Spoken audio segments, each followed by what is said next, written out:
दोस्तों, आज भी हम ऐसे समाज में जी रहे हैं जो आज भी पुरुष प्रधान है।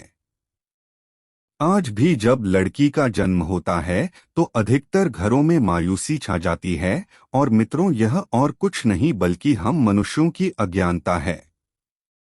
लड़की को बोझ समझते हैं, परंतु आपको जानकर हैरानी होगी कि लड़की का जन्म हर किसी के घर में नहीं होता, बल्कि उसी के घर होता है जो भाग्यशाली होते हैं और अपने पुण्य कर्म अर्जित किए होते हैं। और आज हम आपको यही बताने जा रहे हैं कि भगवान कैसे घरों को लड़की का जन्म देने के लिए चुनते हैं और वह कौन से पुण्य कर्म है जिसकी वजह से कोई भी इंसान बेटी का माँ या बाप बनता है।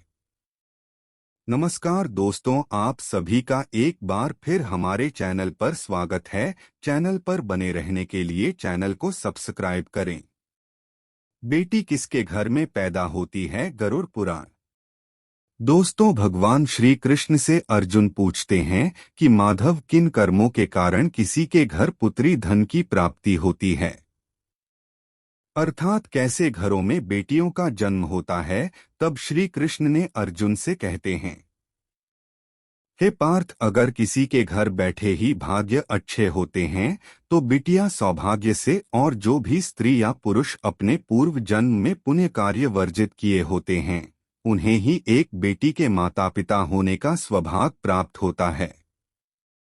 बेटियों को जन्म के लिए उन्हीं घरों को चुना जाता है जो बेटियों का भार सहन कर सके, क्योंकि तीनों लोगों में स्त्री अर्थात बेटियां ही ऐसी होती है जिसका भार हर कोई सहन नहीं कर सकता।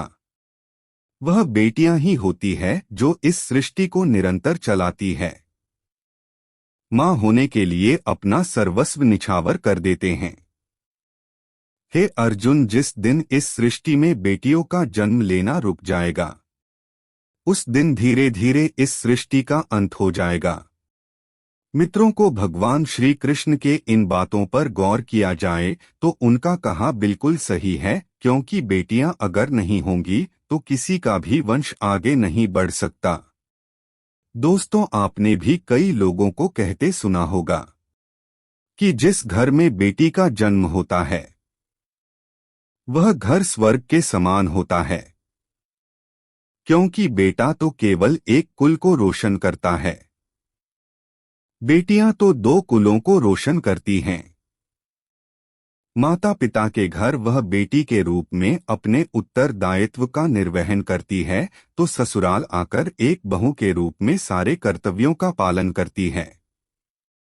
दोस्तों, आजकल आप सुनते ही हो, बेटियां बहु परिवार में किसी के मर जाने पर उसका पिंडदान नहीं कर सकती है।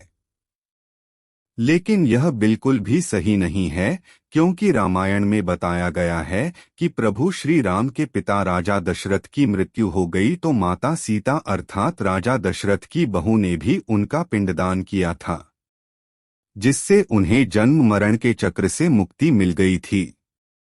इतना ही नहीं, हिंदू धर्म शास्त्रों में बताया गया है कि बेटियां भी अपने पिता के नाम का पिंडदान कर सकती है।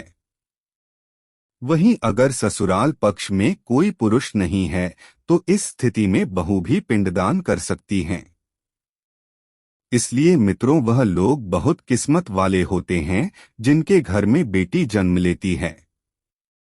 वही वह प्रबल किस्मत के होते हैं जिनके घर एक से ज्यादा बेटियां होती हैं। शायद यही कारण है कि बेटियों को लक्ष्मी कहा गया है। दोस्तों, बहुत से लोगों की सोच यही होती है, बेटी है तो बिना समय गवाएं और इस पर पढ़ाई में पैसे लगाएं। गरुड़ पुराण में बताया गया है कि जब आत्मा को नया जन्म मिलता है तब आत्मा को शरीर के अनुसार व्यवहार में चलकर अपने कर्म करने होते हैं। शरीर के जरिए कर्म करके ही एक आत्मा अपनी जन्म के उद्देश्य को सार्थक भी बना सकती है और निरर्थक भी, यदि कोई पुरुष महिलाओं का आचरण करता है, स्वभाव में महिलाओं वाले याद ले आता है या वही काम करना चाहता है जो एक महिला को करना चाहिए, तो ऐसे ही पुरुषों का आत्मा स्त्री का शरीर धारण करती है। वहीं गरुड़ पुराण में बताया गया है, यदि कोई व्यक्ति मृत्यु के अंतिम चरण में किसी स्त्री को याद करते हुए प्राण त्याग करता है तो वह अगले जन्म स्त्री के रूप में जन्म लेता है। वही अंतिम चरण में भगवान का नाम लेता है तो उसे मोक्ष की प्राप्ति होती है।